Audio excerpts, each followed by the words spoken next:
സമസ്ത league വിവാദം തുടരുന്നത് മുസ്ലിം ലീഗിന്റെ ഭൂരിപക്ഷം വർദ്ധിപ്പിക്കുമെന്നാണ് പാണക്കാട് മുഈൻ അലി ശിഹാബ് തങ്ങൾ പറയുന്നത്.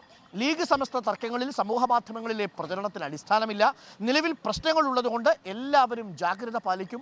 ഒരു സമസ്ത വോട്ട് പോലും ചോരാതിരിക്കാൻ ശ്രമിക്കും. തർക്കങ്ങളിൽ മുഈൻ അലി തങ്ങൾ സമസ്തയ്ക്കൊപ്പമാണ് നിന്നിരുന്നത്. ഇപ്പോൾ മുഈൻ അലി തങ്ങളും നിലപാട് മാറ്റി ലീഗിനോടൊപ്പം എത്തിയിരിക്കുന്നു എന്നുള്ളതാണ് ഈ പ്രതികരണത്തിൽ നിന്ന് നമ്മൾ മനസ്സിലാക്കുന്നത്. നമുക്ക് ആദ്യം ആ പ്രതികരണം ഒന്ന് കേൾക്കാം. അഷ്കർ അലി കരിമ്പയാണ് മുഈൻ അലി തങ്ങളുമായി സംസാരിച്ചത്. ഹൈദരലി തങ്ങളെ ചൂണ്ടിക്കാട്ടിയുള്ള കേസ് ഹംസയുടെ പ്രചരണം ചർച്ച ചെയ്യേണ്ടതില്ലെന്നും മുഈൻ അലി ശിഹാബ് തങ്ങൾ റിപ്പോർട്ടറിനോട് പറഞ്ഞു. അപ്പോൾ നമുക്ക് ആ വാർത്തയുടെ വിശദാംശങ്ങളിലേക്ക് നമുക്കൊന്ന് പോകാം. സമസ്തയ്ക്കൊപ്പം നിലപാട് ഉറപ്പിച്ചിരുന്ന സമസ്തയിലെ വിവിധ വിഭാഗത്തിനോടൊപ്പം അവർക്ക് പരോക്ഷമായും പ്രത്യക്ഷമായിട്ടും ഒക്കെ മുഈൻ അലി തങ്ങൾ പല പ്രസ്താവനകളുടെയും പിന്തുണ അറിയിച്ചിരുന്നു. പക്ഷേ മുഈൻ അലി തങ്ങളും ഇപ്പോൾ സമസ്തയിൽ നിലപാട് മാറ്റിയിരിക്കുന്നു എന്നുള്ളതാണ്. നമുക്ക് അഷ്കർ അലി കരിമ്പയുമായി മുഈൻ അലി സംസാരിച്ചു. നമുക്ക് ആ പ്രതികരണം ഒന്ന് കേട്ടുവരാം. പാണക്കാട് മുഈൻ അലി ശിഹാബ് തങ്ങൾ നമ്മളോടൊപ്പം ചേരുകയാണ്. തങ്ങളിപ്പോൾ പ്രചാരണമൊക്കെ എങ്ങനെയാണ് പോകുന്നത്? എന്തൊക്കെയാണ് മുസ്ലിം ലീഗിന്റെ പ്രതീക്ഷകൾ? വളരെ ഉഷാറായിട്ട് പോകുന്നുണ്ട്, ഗംഭീരമായിട്ട് പോകുന്നുണ്ട്. മലപ്പുറത്തും പൊന്നാനിയിലും ലീഗിന് എത്രത്തോളം സാധ്യതകളുണ്ട്? വൻ ഭൂരിപക്ഷത്തോട് ജയിക്കും. ഈ പലതരത്തിലുള്ള വിവാദങ്ങൾ നടക്കുന്നുണ്ടല്ലോ, ഈ സമസ്തയുടെയൊക്കെ വോട്ടുകളിലേക്ക് വിള്ളൽ വീഴ്ത്തുന്നുള്ള പ്രചാരണമൊക്കെ നടക്കുന്നുണ്ടല്ലോ. വിവാദങ്ങൾ നടക്കുമ്പോഴാണ് ഭൂരിപക്ഷം കൂടുക. എല്ലാവരും ഉണർന്ന് പ്രവർത്തിക്കും. ഒരു തരത്തിലോ ദോഷകരമായി ബാധിക്കില്ല? ഒരിക്കലും ഇല്ല. ഇതിൽ പറഞ്ഞത് ലീഗിന് ഷോർട്ട് ട്രീറ്റ്മെന്റ് നൽകണം, സമസ്തയുടെ നേതൃത്വത്തെ അവഹേളിക്കുകയാണ് എന്നൊക്കെയാണ് ഉന്നയിക്കുന്ന ആരോപണം. അത് ആരാ പറയുന്നത്? സമൂഹ മാധ്യമങ്ങളിലൂടെയാണ് ഈ പ്രചാരണം നടക്കുന്നത്. സമൂഹ മാധ്യമങ്ങളിലെ ഒരു അടിസ്ഥാനം ഇല്ലല്ലോ. നേരത്തെ മുക്കം ഉമർ ഫൈസും ഇതുപോലെ PMA സലാമിനെ മാറ്റണമെന്നുള്ള ആവശ്യമായി രംഗത്തെത്തിയിരുന്നല്ലോ. എന്നിട്ട് മാറ്റിയിട്ടില്ലല്ലോ. അല്ല, ആ പ്രതികരണങ്ങൾ എങ്ങനെ കാണുന്നു? അല്ല, അത് ഇതെന്ന് വെച്ചാൽ മുസ്ലിം ലീഗ് അല്ലേ? മുസ്ലിം ലീഗ് എന്ന് പറഞ്ഞ ഒരു സംഘടന അല്ലേ? അല്ല, ഈ മുസ്ലിം ലീഗും സമസ്തയും തമ്മിലുണ്ടായ അകൽച്ച തെരഞ്ഞെടുപ്പിനെ ബാധിക്കുന്നുള്ളതാണ് പറയുന്നത്. ഒരിക്കലും ഇല്ല. ഇപ്പൊ പ്രശ്നങ്ങളൊന്നുമില്ല. പിന്നെ നേരത്തെ താങ്കൾ തന്നെ വലിയ വിമർശനങ്ങൾ പലപ്പോഴും ഉന്നയിച്ചിട്ടുണ്ട് പല വിഷയങ്ങളും. ഇപ്പോ പൊന്നാനിയിലെ LDF സ്ഥാനാർത്ഥി KS ഹംസ അദ്ദേഹം ഉന്നയിക്കുന്നത് ഹൈദരാലി തങ്ങളടക്കമുള്ളവരുടെ വിഷയങ്ങൾ ഉന്നയിച്ചുകൊണ്ടാണ് ഇപ്പോൾ അവിടെ വോട്ട് ചോദിക്കുന്നത്. ഇത് ഇലക്ഷൻ തമ്മിൽ ബന്ധമല്ലോ. ഇലക്ഷന്റെ സമയത്ത് ഇങ്ങനെയുള്ള കാര്യങ്ങൾ ചർച്ച ചെയ്യേണ്ട ആവശ്യമില്ല. സെപ്പറേറ്റ് അപ്പൊ തങ്ങളാണ് ഹൈദരാലി തങ്ങളുടെ ഇതിലേക്ക് കൊണ്ടുവരുന്ന അനാവശ്യമായിട്ട് കൊണ്ടുവരികയാണ്.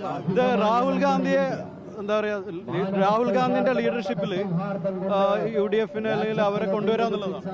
എന്തായാലും മുസ്ലിം ലീഗിന്റെ വിഷയത്തിൽ ഇപ്പോഴും ഉറച്ചു നിൽക്കുന്നു എന്ന് തന്നെയാണ് പറയുന്നത്. സമസ്തയും ലീഗും തമ്മിലുള്ള പ്രശ്നങ്ങളൊന്നും തന്നെ ഇതിനെ ബാധിക്കില്ല. ഹൈദരാലി തങ്ങളുടെ വിഷയം ഇതിലേക്ക് ഈ തെരഞ്ഞെടുപ്പിന്റെ ഘട്ടത്തിലേക്ക് വലിച്ചിടേണ്ടതില്ല എന്നാണ് യൂത്ത് ലീഗിന്റെ ദേശീയ ഉപാധ്യക്ഷനും ഹൈദരാലി ശിഹാബ് തങ്ങളുടെ മകനും കൂടിയായിട്ടുള്ള പാണക്കാട് മുഈൻ അലി ശിഹാബ് തങ്ങൾ വ്യക്തമാക്കുന്നത്.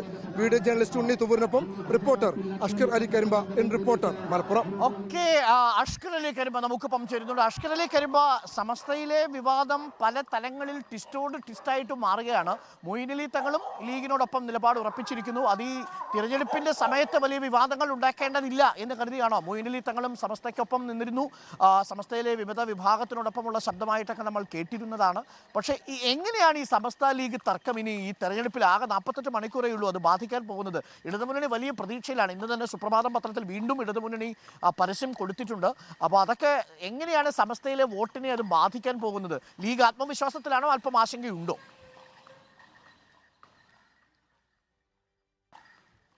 അരുൺ, ലീഗ് ആത്മവിശ്വാസം പ്രകടിപ്പിക്കുന്നുണ്ടെങ്കിൽ പോലും അവർക്ക് ചെറിയ ആശങ്കകൾ ഇല്ലാതില്ല എന്നുള്ളത് തന്നെയാണ് വസ്തുത. കാരണം ഈ വോട്ടിംഗ് പാറ്റേണിനെ എത്രത്തോളം മാറ്റം വരുത്തും എന്നുള്ളത് തന്നെയാണ് ഇതിൽ പ്രവചിക്കാനാവാതെ നിൽക്കുന്ന കാര്യം. കാരണം സമസ്ത ലീഗ് തർക്കം വലിയ അളവിലേക്ക് മൂർച്ഛിച്ചു പോവുകയും പിന്നീട് സമസ്തയുടെ തന്നെ പ്രതികരണങ്ങൾ, പ്രത്യേകിച്ച് ഇന്നലെ സമസ്ത പുറത്തിറക്കിയ റിലീസ് അടക്കം ലീഗിന് വലിയ ആശ്വാസം പകരുന്നുണ്ടെങ്കിൽ പോലും അത് ഗ്രൗണ്ടിൽ എത്രത്തോളം ഇഫക്റ്റ് ചെയ്യും, ഇല്ലെങ്കിൽ വോട്ടിംഗ് പാറ്റേണിൽ എത്രത്തോളം ഇഫക്റ്റ് ചെയ്യും എന്നുള്ള കാര്യത്തിൽ ഇപ്പോഴും ആർക്കും ഒരു വ്യക്തതയും ഇല്ല എന്നുള്ളത് തന്നെയാണ് പ്രധാനപ്പെട്ട കാര്യം. എന്തായാലും KS ഹംസ അടക്കമുള്ളവർ വലിയ തോതിൽ ഇതിനെ പ്രചാരണമാക്കുന്നുണ്ട്. അതുകൊണ്ട് തന്നെ സ്വാഭാവികമായും LDFന് ഗുണം ചെയ്യുമെന്നുള്ള ഒരു പ്രതീക്ഷയും KS ഹംസ അടക്കമുള്ള ഇടതുപക്ഷ സ്ഥാനാർത്ഥികൾക്കുമുണ്ട്. എന്നാൽ മുസ്ലിം ലീഗ് സംബന്ധിച്ചിടത്തോളം തങ്ങളുടെ കൃത്യമായി കേഡർ പാർട്ടി സംവിധാനമുള്ള മണ്ഡലങ്ങളായതുകൊണ്ട് തന്നെ തങ്ങളുടെ ജയപരാജയങ്ങളെ സ്വാധീനിക്കില്ല എന്നും ഭൂരിപക്ഷത്തിൽ നേരിയ വ്യത്യാസങ്ങൾ മാത്രമേ സാധ്യതയുള്ളൂ എന്നുള്ളൊരു വിലയിരുത്തലൊക്കെ ലീഗ് നേതൃത്വം പറയുന്നുണ്ട്. എന്തായാലും വരുന്ന മണിക്കൂറുകൾ പോലും ഇനി ഈ വിഷയത്തിൽ സമസ്ത ലീഗ് തർക്കം ഈ തെരഞ്ഞെടുപ്പിനെ എങ്ങനെയൊക്കെ മാറ്റി മാറ്റിമറിക്കുമെന്ന കാര്യത്തിൽ കാത്തിരുന്ന് കാണേണ്ട സംഭവം തന്നെയാണ്. എന്നാൽ ഇതേ ഘട്ടത്തിലാണ് ഇപ്പോൾ പലപ്പോഴും സമസ്തയിലെ ലീഗ് വിരുദ്ധരായ യുവ നേതാക്കൾക്ക് പിന്തുണ അർപ്പിച്ചുകൊണ്ടും സമസ്ത ലീഗ് തർക്കങ്ങളിൽ സമസ്ത നേതൃത്വത്തിന് പിന്തുണ അർപ്പിച്ചുകൊണ്ടും പലപ്പോഴും ലീഗ് നേതൃത്വത്തെ തന്നെ വിമർശിച്ചുകൊണ്ടും രംഗത്തെത്തിയിരുന്ന മൊയ്ൻ അലി ശിഹാബ് തങ്ങൾ തെരഞ്ഞെടുപ്പ് രംഗമെത്തിയതോടെ പൂർണ്ണമായും മുസ്ലിം ലീഗിനൊപ്പം നിൽക്കുന്നു എന്നുള്ള ഒരു ചിത്രം കൂടി വരുന്നത്. അതിൽ പ്രധാനപ്പെട്ട കാര്യം മൊയ്ൻ തങ്ങളുടെ കേന്ദ്രങ്ങൾ പറയുന്നത് തെരഞ്ഞെടുപ്പിൽ ലീഗിനെ വിട്ടൊരു കളിയുമില്ല എന്നുള്ളതാണ് മൊയ്ൻ അലി തങ്ങൾ ഉദ്ധരിച്ചുകൊണ്ടുള്ള കേന്ദ്രങ്ങൾ പറയുന്നത്. അതുകൊണ്ട് തന്നെയാണ് ഇപ്പോൾ അവസാന നിമിഷം നേരത്തെ സമദാനിക്കും PK കുഞ്ഞാലിക്കുട്ടിക്കും എതിരടക്കം വിമർശനം ഉന്നയിച്ച മൊയ്ൻ അലി തങ്ങൾ തന്നെയാണ് ഇന്നലെയും മിനിഞ്ഞാന്നുമായി സമദാനിക്കും ഈട്ടിക്കും ഒക്കെ വോട്ട് അഭ്യർത്ഥിച്ചുകൊണ്ട് മലപ്പുറത്തെത്തുന്ന ഒരു അപൂർവ കാഴ്ചയ്ക്കും സാഹചര്യം ഒരുക്കിയിരിക്കുന്നു. മാത്രമല്ല ഈ സമസ്ത ലീഗ് വിവാദങ്ങളൊക്കെ തന്നെ ലീഗിന്റെ ഭൂരിപക്ഷം വർദ്ധിപ്പിക്കാൻ സഹായിക്കുമെന്നാണ് ഇപ്പോൾ മൊയ്ൻ തങ്ങൾ നമ്മളോട് പറഞ്ഞിരിക്കുന്നത്. ഏറ്റവും പ്രധാനപ്പെട്ട കാര്യം LDFിന് പൊന്നാനി സ്ഥാനാർത്ഥികളുടെ KS ഹംസ ഗുരുതരമായ ചില ആരോപണങ്ങൾ ഉന്നയിച്ചിരുന്നു.